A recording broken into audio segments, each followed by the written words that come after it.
Hi, my name is Brandon Ito, and I'm a student at Bryant University's PA program. We are going to be working with your child's school, our faculty, and the American Heart Association to conduct a study on pediatric and adolescent cardiovascular health. We will be using your school as a pilot program that we hope to expand to other schools if it is successful. Although this may include some medical testing, the overall purpose is to improve cardiovascular health and wellness in your child's school.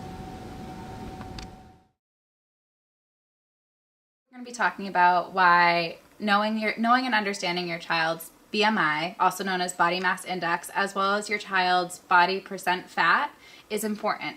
The American Heart Association has found a strong correlation between these two factors and cardiovascular disease later in life.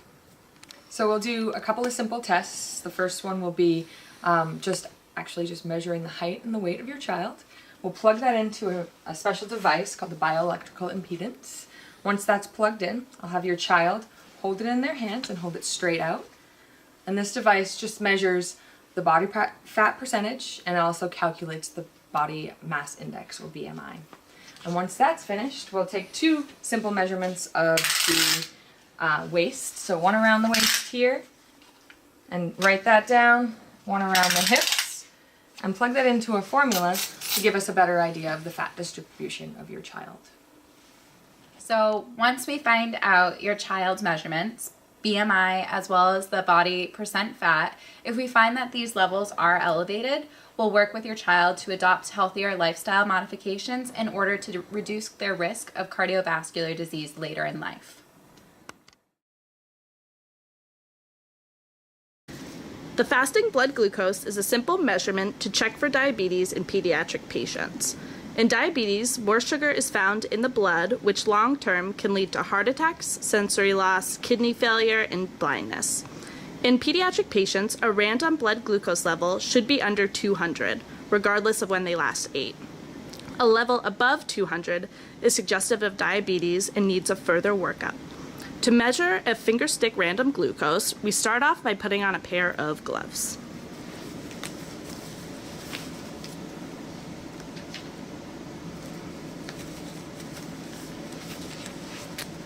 The next step is to pick your location on the finger. It starts off just at the pads of the finger. And then the next step is to sterilize the finger with a little alcohol swab.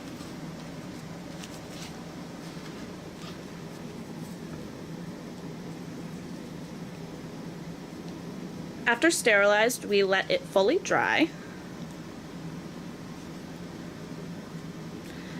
And then we use a lancet, which is just a little needle that, when pressed to the finger, draws some blood.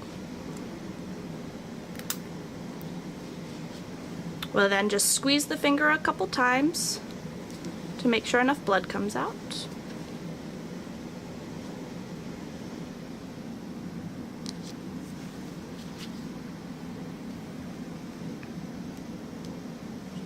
And then using the device, we will take up the blood into the machine.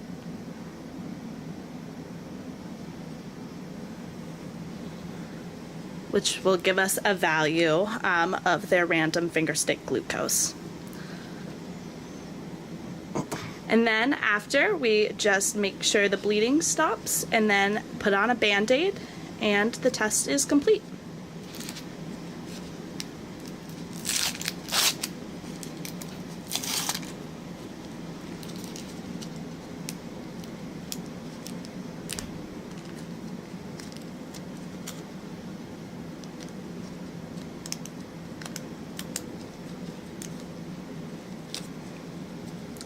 And that is how you measure a random fingerstick glucose.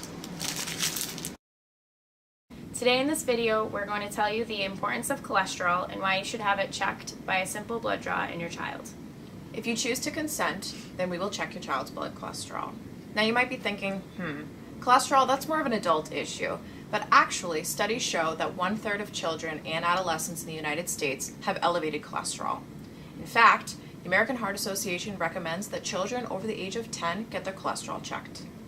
Once we collect your child's blood, it will be analyzed in 3 different ways. We will look at the HDL, which is considered your good cholesterol, the LDL, which is the bad cholesterol, and then finally your total cholesterol. We will now show you how the blood draw will be conducted.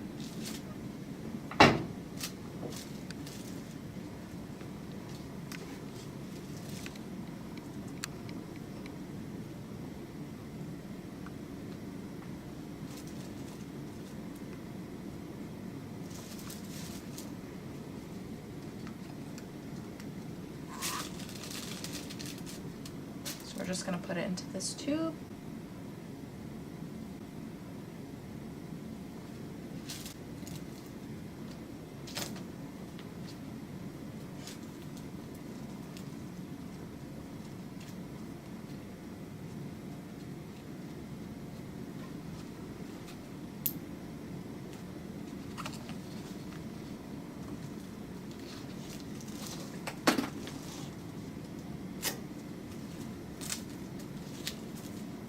And you're all set.